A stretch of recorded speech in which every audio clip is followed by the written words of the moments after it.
Assalamualaikum warahmatullahi wabarakatuh. Saya Hikmatul Waskia dengan NIM 19011038. Dengan video kali ini saya akan menjelaskan mengenai psikologi forensik. Selamat menyaksikan. Pertama kali saya akan menjelaskan mengenai sejarah psikologi forensik. Psikologi forensik ini memiliki sejarah yang relatif singkat. Pada awal abad ke-20, Hugo Münsterberg, seorang profesor dan direktur laboratorium psikologi di Harvard. Pada tahun 1909 di Amerika Serikat, seorang dokter bernama William Haley dan stafnya, seorang psikolog yang bernama Grace M. Vernal, mendirikan Juvenile Psychopathic Institute pada tahun tersebut yang kemudian menegaskan pentingnya sebab-sebab yang mendasari kriminalitas. Pada tahun 1964, Hans J. Eysenck, seorang psikolog kepribadian yang terkemuka, menerbitkan bukunya yang berjudul Crime and Personality, di mana beliau mengusulkan teori biososial mengenai kejahatan yang dipandang sebagai teori teruji pertama tentang perilaku kriminal yang diusulkan oleh seorang psikolog. 4 tahun kemudian berdirilah American Psychology Law Society yang disusul penerbitan jurnal APLS yang berjudul Law and Human Behavior. Tahun 1980 terbentuklah divisi baru American Psychological Association, disingkat dengan APA, yaitu divisi 41 yang dikenal sebagai Psychology and Law. Akhirnya pada tahun 2001, APA itu resmi menetapkan psikologi forensik sebagai suatu disiplin ilmu dalam psikologi.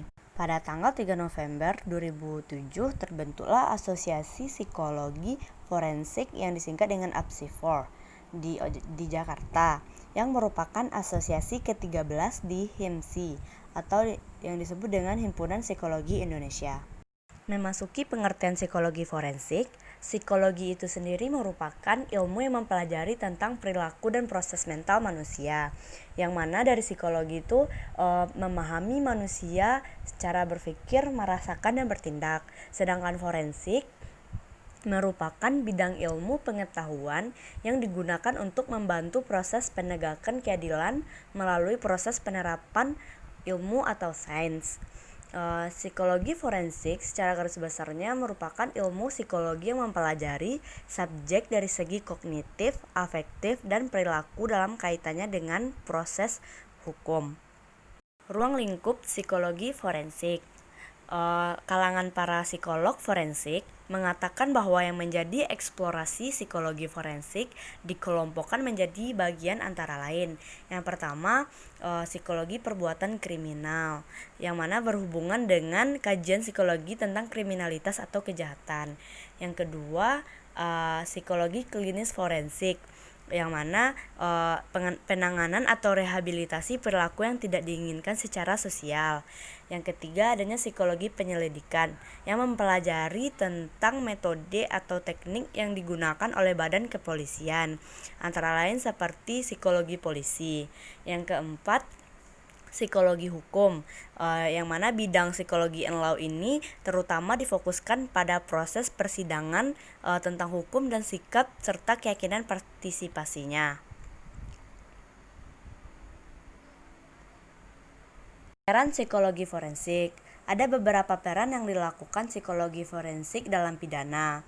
Yang pertama, adanya penyelidikan yang membantu penyidik dalam proses penyidikan maupun penyelidikan untuk mengetahui kondisi kejiwaan dari pelaku, apakah pelaku tersebut benar-benar gila atau hanya pura-pura gila. Yang kedua, adanya permasyarakatan yang mempunyai peran yang sangat penting dalam menentukan kejiwaan pelaku dan memiliki keterangan dari saksi ahli yang menyatakan pelaku memiliki gangguan kejiwaan. Yang ketiga, adanya peradilan, yang mana pelaku memiliki gangguan kejiwaan cenderung diam dan susah dimengerti. Jadi akan mampu menggali banyak keterangan yang akan membantu penyidik mempermudah proses penyidikan. Yang keempat, adanya penuntutan, dengan adanya memberi masukan dan bantuan kepada penyidik tentang langkah-langkah penyidik dalam pengawal pelaku dalam hal pengawasan untuk keselamatan pelaku dan tahanan lainnya di Kapolres atau Polsek. Peran psikologi forensik dalam perdata. memiliki adanya penentuan hak asuh anak, ahli waris, mediasi, dan berkaitan dengan litigasi sipil yang mengapanya gugatan pribadi antara dua pihak. Thank you for watching everyone. Don't forget turn on notification, subscribe, like, comment, and share. Bye.